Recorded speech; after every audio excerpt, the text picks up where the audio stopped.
Good afternoon. Today we are going to be talking about erosion on the California coast, specifically in San Diego, California. So the experiment, we're going to do a little experiment today, and it's going to be chocolate chip cookie erosion in San Diego. Unfortunately, I actually ran out of chocolate chip cookies, so instead we will be using graham crackers, but they're the same consistency, so it'll be okay. I know it's a little disappointing though. But let's go ahead and get started with the presentation. So the purpose of today's lesson is you're going to be a scientist, and we're going to be exploring how different objects affect the erosion process differently. We're going to be using a toothpick to simulate man-made erosion, a Q-tip to simulate rising sea levels, and water to simulate water runoff erosion. Moving forward, some of the vocabulary that I think is important for you guys to know today is groundwater, which is the water present between the Earth's surface and soil pore spaces and the fractures of rock formations. Precipitation is any product of the condensation of atmospheric water vapor. Runoff, which is the draining away of water. Infiltration is the process by which water on the ground surface enters the soil. In addition to that, we also have physical weathering caused by the effects of changing temperature on rocks, causing the rock to break apart. And there's also deposition, which is the dropping of sediment by wind, water, ice, or gravity. So keep in mind that vocabulary is very important to know, so I'm just going to take a second here to pause so you can jot those down on the worksheet that I passed out. That way you have it for future reference. So go ahead and take a second to fill in those spaces.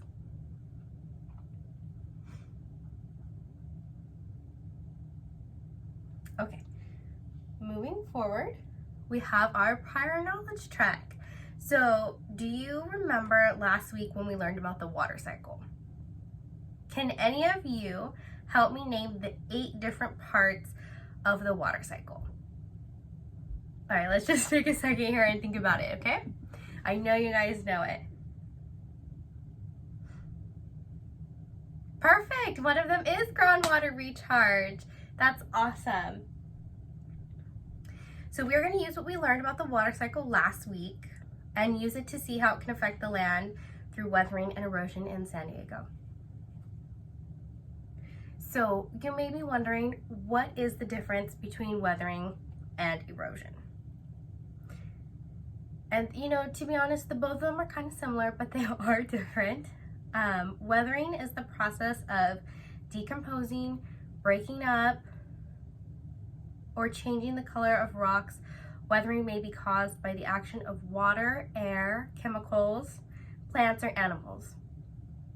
Once the small pieces of rock that are changed or broken apart by weathering, they may start to be moved by wind, water, or ice.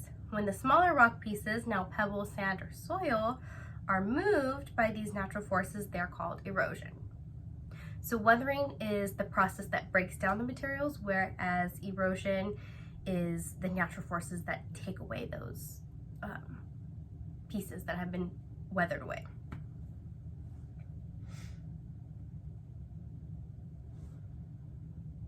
So erosion is primarily caused by wind and water. Some water is natural, like waves or runoff, for instance. Other water is unnatural, like leaking, water systems that have weakened the ground, or rising seas.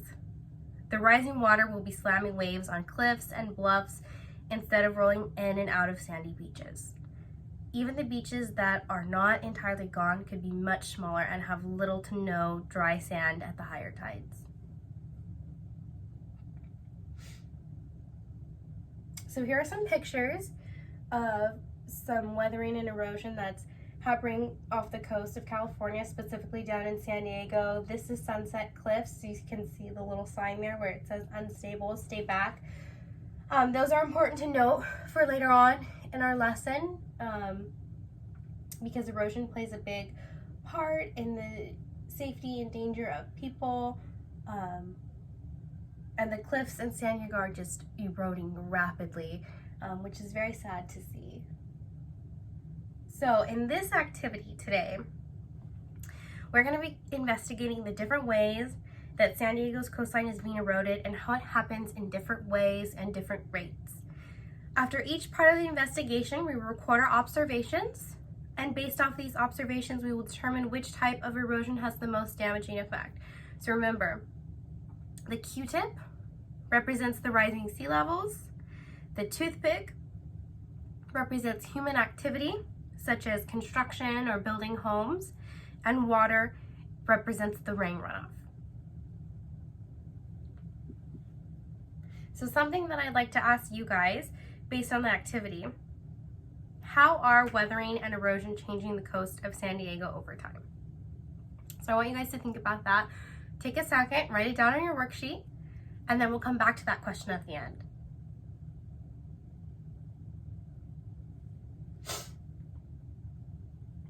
Alrighty, so we're going to start with water erosion. We're going to use water to simulate the rain runoff that is soaked through the sandy soil of the Sunset Cliffs in San Diego. The weight of the runoff causes cracks along the edge of the cliff. We're going to place our graham cracker on a plate. We're going to pour a little bit of water from our water cup onto the plate with a cookie. And then we'll set this cookie aside while we explore the other two cookies and come back to see if anything has changed. When we check the cookie again, you'll record your observations on your recording sheet. And then I'm just going to go ahead and explain the other two steps. That way I could just show you guys the whole activity at once without having to do much back and forth. So moving forward to the Q-tip erosion, we're going to be using the Q-tip to simulate the rising sea levels, which will cause the waves to chip away at the cliffs of San Diego's coastline. We're going to place our first cookie on the first plate, and I'll time you for 30 seconds while you try to break up the cookie with the Q-tip, and then you record your observations on the recording sheet.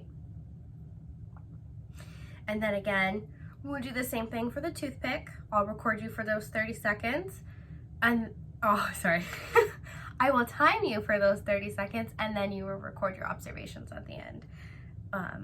So pretty straightforward. Let me, I have everything set up, so let me go ahead and get you guys set up so that I can show you. Okay, so starting with the water, I'm gonna pour a little bit of water on the graham cracker. And we're just gonna let that soak while we go ahead and look at the other two. So remember, the water represents the rain runoff. So moving on to the toothpick, we're gonna go ahead and poke at this for 30 seconds.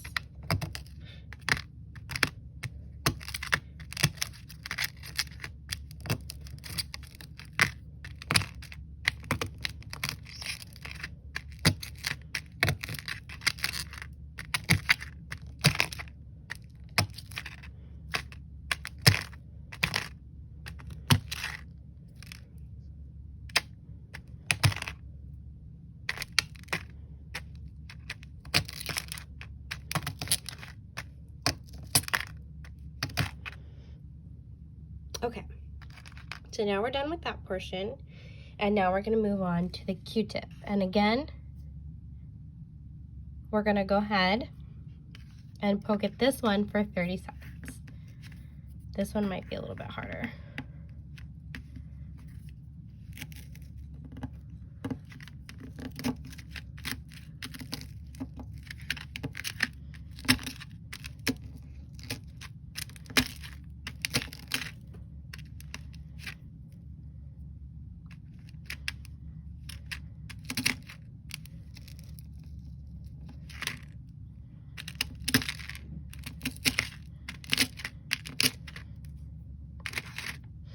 Okay, I'm gonna pause and let you take a second to record your observations for this one. Okay, let's take a second and go back to the water one. So this is what it looks like. It looks pretty solid, right? Nothing doesn't seem too different. But if we take our little fork and we go to pick it up, we can see that it's very soggy, and even just the slightest touch just diminishes the graham cracker. So take a second, look at this, at the water one again, record your observations. And then we're gonna look back at the toothpick. And again at the Q-tip. So after doing the activity and looking to see at the comparisons, what kind of, what's different? Do you think that the Q-tip maybe broke off into smaller pieces than the toothpick? Do you think that maybe the water one came out a lot different than we were probably expecting it to? It looked pretty solid even though it wasn't. So those are very important to note. Let's go ahead and discuss human impact. So after making our observation on how the water eroded the cookie, we can see that while it may have looked like it was still solid, it was very fragile. The same can be said about the Sunset Cliffs in San Diego. While the cliffs may appear to be solid, the rain runoff that has been soaked into the sandy soil causes the cliffs to be unstable, which is why they have warning signs posted to make sure beachgoers stay safe and are not injured while walking on the cliff, especially because there's a high volume of people walking. The chances of the cliffs collapsing significantly increase. So right here we can see some pictures of the different signs that they say: stay back, warning, unstable cliffs.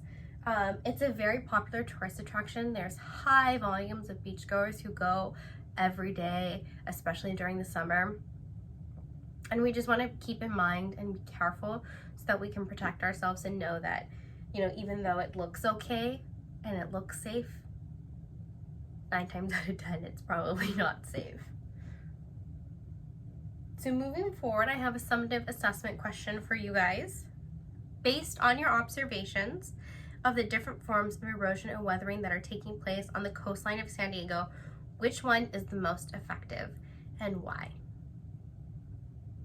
So take a second, pause, think about your answer.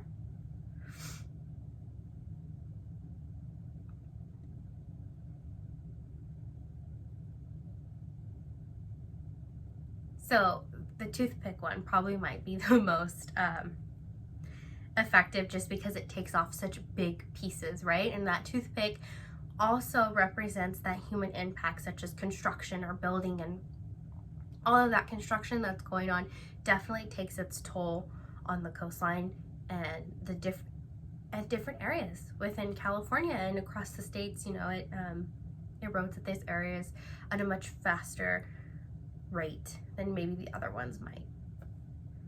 So our second question is, what is the difference between weathering and erosion? Take a second, think about it.